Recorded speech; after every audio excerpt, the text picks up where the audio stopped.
Fatur. Ratusan orang tua dan calon siswa memadati loket pendaftaran di SMA Negeri 17 Makassar sejak pagi. Di sekolah ini tersedia 235 kursi untuk siswa baru dengan sistem zonasi, yaitu jarak sekolah dengan rumah yang telah ditentukan. Bagi orang tua siswa, sistem zonasi ini memudahkan orang tua siswa untuk memantau kegiatan anak mereka di sekolah. Menurut rencana, pendaftaran penerimaan peserta didik baru akan dibuka hingga hari Jumat 28 Juni 2019.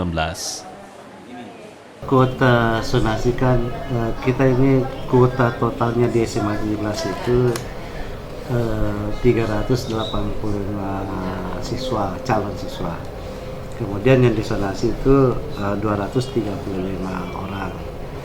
Lalu teknis pelayanan masyarakat, kami sudah bagi loket, 6 loket itu dibagi per kecamatan. Jadi ada loket kecamatan Talo, dibuka 2 loket, Bontoala, yang setiap kecamatan itu ada loket-loketnya, sehingga kelihatannya antriannya itu tidak sampai berapa menit selesai di situ. Berarti memang masuk zonasi sini, Bu. Oh, kalau kita sebagai orang tua melihat sistem zonasi yang baru ini bagaimana daripada sistem tahun-tahun lalu, Ibu? Oh, ini bagus gini daripada tahun lalu. Kalau tahun lalu kita pergi verifikasi 3 sekolah, kan 3 pilihan.